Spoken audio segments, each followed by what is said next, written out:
Nagpakita ang Panginoon kay Solomon. Ikasyam na kabanata. Nang matapos ni Solomon ang pagpapatayo ng templo ng Panginoon at ng kanyang palasyo at ng iba pa na binalak niyang gawin, nagpakitang muli ang Panginoon sa kanya, katulad ng ginawa niya noon sa Gibeon. Sinabi sa kanya ng Panginoon, "Narinig ko ang panalangin at kahilingan mo sa akin. Ang templong ipinatayo mo ang pinili kong lugar, kung saan ako pararangalan magpakailanman. Palagi ko itong babantayan at iingatan. At ikaw, kung mamumuhay kang tapat at matuwid sa aking harapan, katulad ng iyong ama na si David, at kung gagawin mo ang lahat ng ipinapagawa ko sa iyo, at tutuparin ang aking mga tuntunin at mga utos, paghahariin ko sa Israel ang iyong mga angkan magpakailanman. Ipinangako ko ito sa iyong ama na si David, nang sabihin ko sa kanya, laging magmumula sa angkan mo ang maghahari sa Israel. Pero kung tatalikod kayo, o ang inyong mga angkan sa akin, at hindi susunod sa aking mga utos at mga tuntunin na ibinigay ko sa inyo, at kung maglilingkod at sasamba kayo sa ibang mga Diyos, paaalisin ko kayo sa lupaing ibinigay ko sa inyo, at itatakwil ko ang templong ito, na hinirang kong lugar kung saan pararangalan ang aking pangalan.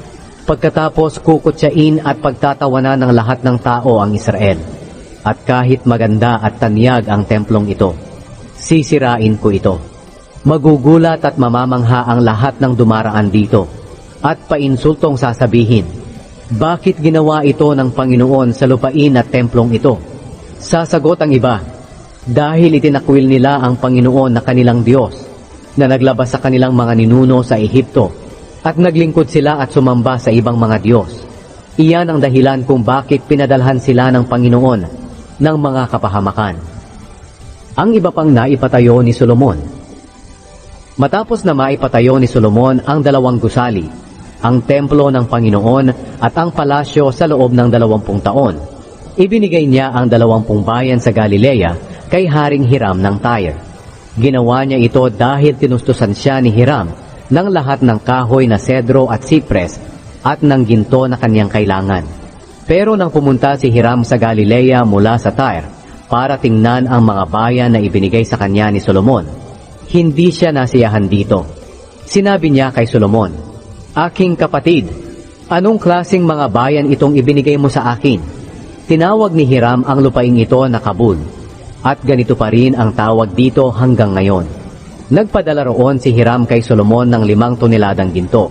Ito ang ulat tungkol sa sapilitang pagpapatrabaho ni Haring Solomon sa mga tao para maipatayo ang templo ng Panginoon at ang kanyang palasyo, sa pagpapatibay ng lupain sa bandang silangan ng lungsod, sa pagpapatibay ng pader ng Jerusalem, at sa pagpapatayong muli ng mga lungsod ng Hazor, Megiddo, at Gezer.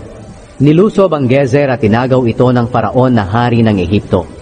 Sinunog niya ito at pinagpapatay ang mga naninirahan dito na mga Kananeo. Ibinigay niya ang lungsod na ito sa kanyang anak na babae bilang regalo sa kasal nito kay Solomon. At ipinatayong muli ni Solomon ang Gezer. Ipinatayo rin niya ang ibabang bahagi ng Beth-horon, ang Baalat, ang Tamar na nasa disyerto na sakop ng kanyang lupain, at ang lahat ng lungsod na imbakan ng kanyang mga pangangailangan, at mga karwahe at mga kabayo. Ipinatayo niya ang lahat ng ninanais niyang ipatayo sa Jerusalem, sa Lebanon, at sa lahat ng lupaing sakop niya. May mga tao pa na naiwan sa Israel na hindi mga Israelita. Sila ay mga lahi ng mga Amoreo, Heteo, Perezeo, Hiveo, at mga Jebuseo, na hindi nalipol ng lubusan ng mga Israelita nang sakupin nila ang lupain ng Kanaan. Ginawa silang alipin ni Solomon at pinilit na magtrabaho, at nananatili silang alipin hanggang ngayon. Pero hindi ginawang alipin ni Solomon ang sinumang Israelita. Sa halip ginawa niya silang kanyang mga sundalo, mga opisyal, mga kapitan ng mga sundalo, mga komander ng kanyang mga mangangarwahe, at mga mangangabayo. Ang 550 sa kanila ay ginawa ni Solomon ng mga opisyal na mamamahala sa mga manggagawa ng kanyang mga proyekto. Nang matapos na ang palasyo na ipinagawa ni Solomon para sa kanyang asawa na anak ng Paraon, inilipat niya ito roon mula sa lungsod ni David. Pagkatapos, Pinatambakan niya ng lupa ang mababang bahagi ng lungsod.